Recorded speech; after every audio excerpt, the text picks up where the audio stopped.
It is the 14th of September, 2023. It is a Thursday. Thursday, Howell the Third. No, Gilligan's Island. Thurston Howell the Third. And Lovey. All right, so let's start with the sports, your sports report. We've got Aaron Rodgers out for the season. Torn Achilles. He's going to have it reattached. This goes to show, doesn't matter how good you are at anything, all it takes, it's all the small things. When it's all the small things, it's just that one little thing that can take you down. There's a lesson about Achilles in Greek literature. Yeah, that Achilles tendon, that'll do you in. So 39 years old, torn Achilles, out for the season. How long will it take to recover? Will he be able to recover? Don't know. Who knows? But there's your sports update. Nothing else matters. So go to politics. We've got Joe Biden, still bumbling Joe, bumbling Biden all over the place. Getting cut off in news conferences. Can't even, just completely incoherent. John Fetterman, he reacted. Somebody asked him, hey, Senator Fetterman, what do you think about the impeachment inquiry that the Republicans are doing? And then he starts laughing like a child. I mean, if you think it didn't even seem like it was John Fetterman when he was acting. That's an interesting one, because we all know what he kind of looked like. Had the dark eyes, kind of sunken in a little bit, almost like a cone head, a little bit longer. Now he's rounder, it's just a little more plump. I mean, looks like he's a little healthier. Doesn't seem to be stopping and stammering. We don't hear from him much, but doesn't seem to be, having the same cognitive issues. Seems like a different guy. Still got a bald head, a little beard thing going on, but seems like a different guy. Really strange. Really strange. A lot of people say it isn't the same guy. I don't know. Be your own investigative reporter and judge for yourself. Speaking of investigative reporting, what happened in Maui?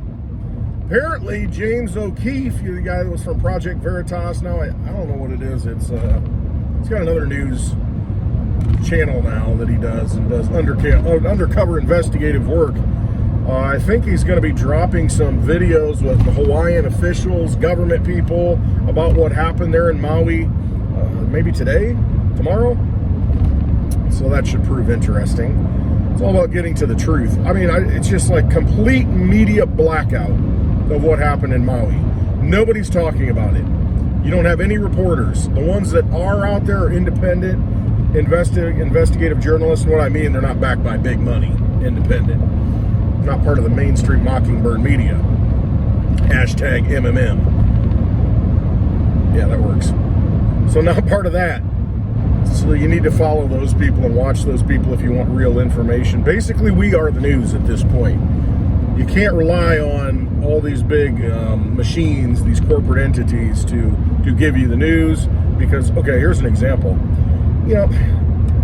I got done doing some stuff. I came in the house yesterday and I was like, let's flip on the national news and on a different channel than I usually watch, just as a survey of what the narrative is, what they're trying to put forth.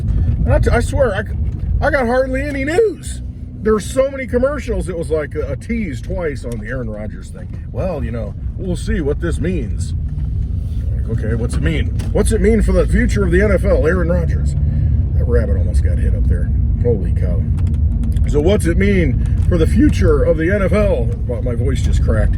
For the future of the NFL, Aaron Rodgers.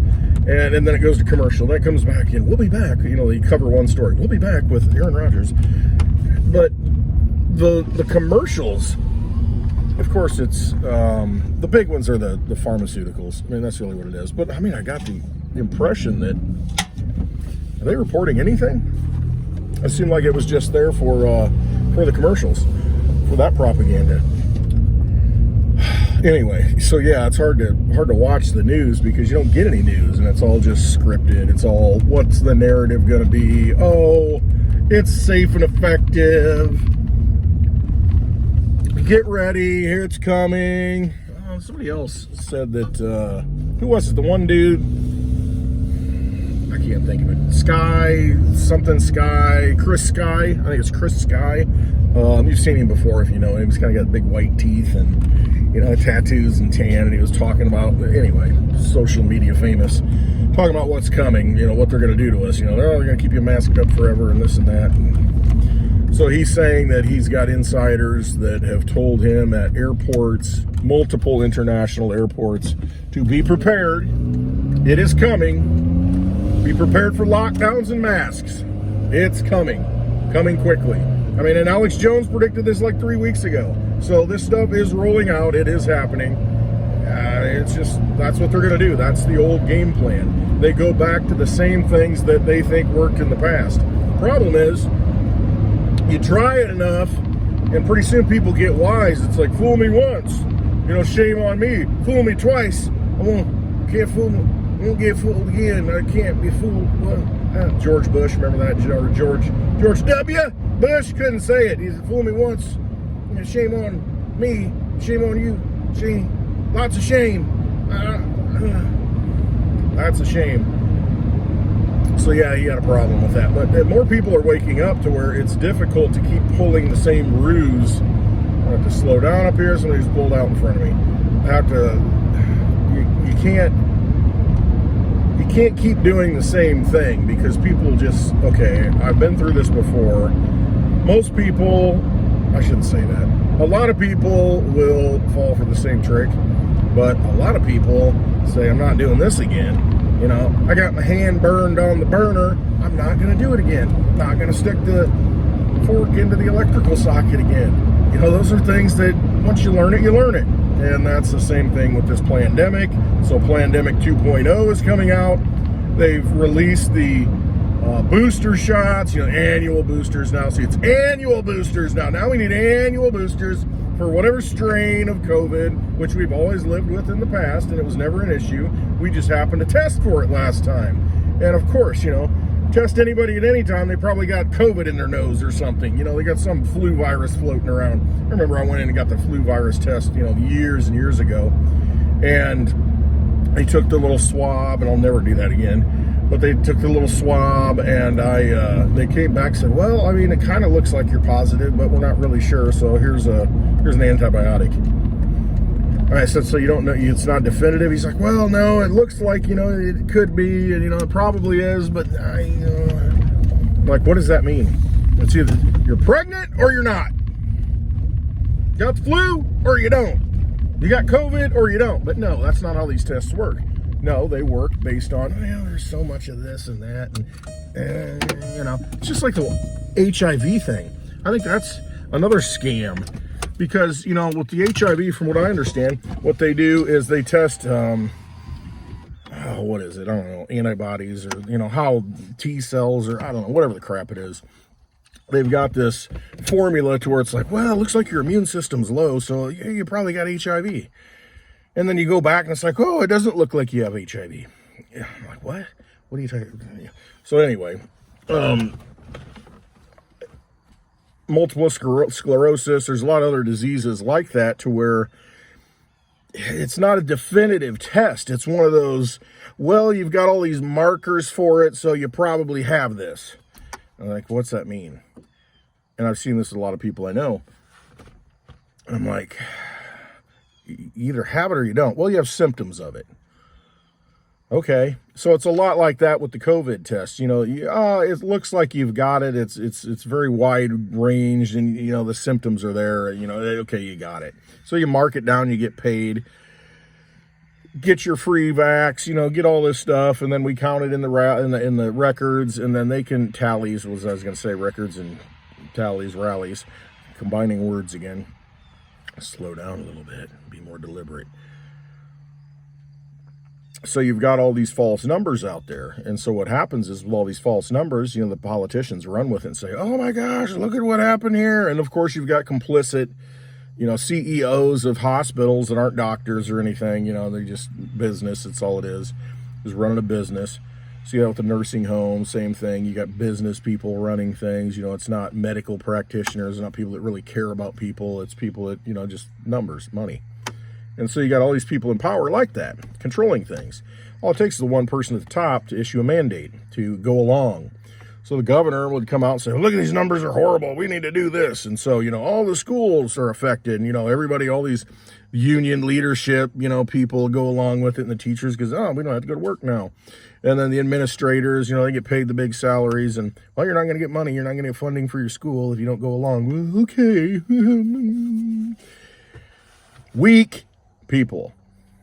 Completely weak. No principle. Maybe a pun there somewhere. So what do you do about it? You just do what you're supposed to do. You just say, I'm gonna run it the way I'm gonna run it. We're not gonna mask up. We're not gonna mandate any of this stuff. We're gonna run business as usual. And people get sick all the time. Yeah, that's just the way it is. Wintertime, people start getting sick. Lack of vitamin D, no sunlight. You get sick. Again, I've said it. You're closed up in these buildings. Why do you think they get them outside? They try and get a little sunlight on them. That's basically the most important thing. Recess. Get out there and get in the sun. Let's stay in the gym. So you get no vitamin D. Go home, get on your freaking computers and watch TV inside. Of course you're going to get sick. You're not getting vitamin D, the sunlight. Why do you think everything grows? When you get more sunlight, when the seasons change, okay, now it's time for things to grow. The ground gets warmer, the sun warms it up, the photosynthesis on the plants, everything grows. July, you can't stop the weeds. They just want to grow. They get fed on the sun. It's horrible. Same with us, though. We flourish. We get in the sunlight and think about it. Go out and sit in the sun for 10, 15 minutes and let it hit your skin if you're not feeling good. And I guarantee you're going to feel good. You're going to feel better. Just sit there and you'll be like, oh man, I just invigorated. Just feel my skin just coming alive, and it's just absorbing that good energy, like a big plant or a vegetable. Some of us. So that's way off on tangent on that one, but it comes down to these mandates and these improper orders that are unlawful, not following the law with a capital L, and that means constitutional law. If you're not following that, you've got a governor that issues an edict and everybody goes along with it, then that's a problem. Let's take the New Mexico deal. This governor out there, this I don't know what she's thinking. But anyway, hey, no more carrying guns. You people got too much crime. You innocent people, you good citizens, you can't carry guns anymore. Okay, so everybody's really ticked off. Well, her own attorney general, she appointed him, said that I'm not going to prosecute these people. So you can arrest them. You can bring them in, police, if you're following orders. Police chief of Albuquerque. It's right. I got an appointed position. I'm going to serve the mayor. I'm going to send my guys out there, and we're going to arrest these people. They're carrying guns, constitutionals. What's wrong with these people? Second Amendment, my rear end. Okay, so he's going to arrest them. Okay. The prosecutor, district attorney, the attorney general says, no, we're not prosecuting this. Okay, well, let him out. Nothing you can do. And see, this is why you've got to face tyranny at all levels. And all it takes is one person to get in the way. You get in the way, and you say, I'm not going to prosecute it. I'm not going to do it. This happened in Illinois. You got a tyrannical governor, typical, wants to ban guns. Comes up with all this new legislation. Well, you can't buy this type of gun. Can't do this. Can't do that. Passes it. Of course, it goes to the courts. But in the meantime, many sheriffs in the state said, we're not going to enforce that. I'm not going to arrest anybody for that. We're going to look the other way because it's not constitutional. That's their job, to swear an oath to the Constitution. You're directly elected by the people as a sheriff, so you hold a position similar to governor in the county. And so you're defending the Constitution at that county level. It's what you do. And so if somebody says, hey, you need to do this, and it's an unconstitutional mandate or action or edict or proclamation, and you say, we're not going to do this because this is unconstitutional. Just because you say that we're going to do it doesn't mean we're going to do it, because you're violating your oath, and I'm going to stand in the way between you and the people. And that's what happened. Sheriffs are like, no, we're not doing it. And most of the district attorneys said the same thing. It's like, we're not prosecuting it. So if the sheriff doesn't arrest anybody, there's nobody to prosecute. But let's say one does. And then the district attorney says, we're not prosecuting. This is unconstitutional. Got no case here. Game over. And then if it goes to trial, because let's say you got all this corruption, they arrest you, do this, do that, and they take you to trial. Well, you're judged by a jury of your peers, where you can face your accusers in court, not on a screen. No, in person. That's what it's supposed to be. And you've got 12 people who can decide and say, hey, listen, I was just exercising my Second Amendment right. I'm constitutional, person here. I'm carrying my firearm. I've got the right to bear arms. And the jury says, you're darn right he does. Innocent. Send him free. So all these laws and all these people that say you're guilty, when it comes down to it, when 12 people, we the people, when we sit in judgment, we can say, you people are nuts. We're throwing all this out. I don't care if you pass the law or not. It's unconstitutional. Gone. He goes free. And that's the power. That's the power of the people. That's what we fail to realize. Ultimately, it comes down to the people deciding. Now, you can do it individually. You can do it, all these people in between, standing in the way. But ultimately, it comes down to us. Go to trial. Fine. Prove your case in front of a jury. And it's the jury's right, constitutional right, to overturn the law, sit in judgment of the crime and the law, jury nullification. Very important concept to realize, because we may have to start going down that road too. But ultimately, it just shows you, it goes down to the power of the people. The judge can say, well, nothing I can do. People have spoken. And the judge might want to just throw him in jail. Oh, the maximum sentence, this son of a... And then the people say, not guilty. And the judge is like, all right, next. Case dismissed. Over. It's just that simple.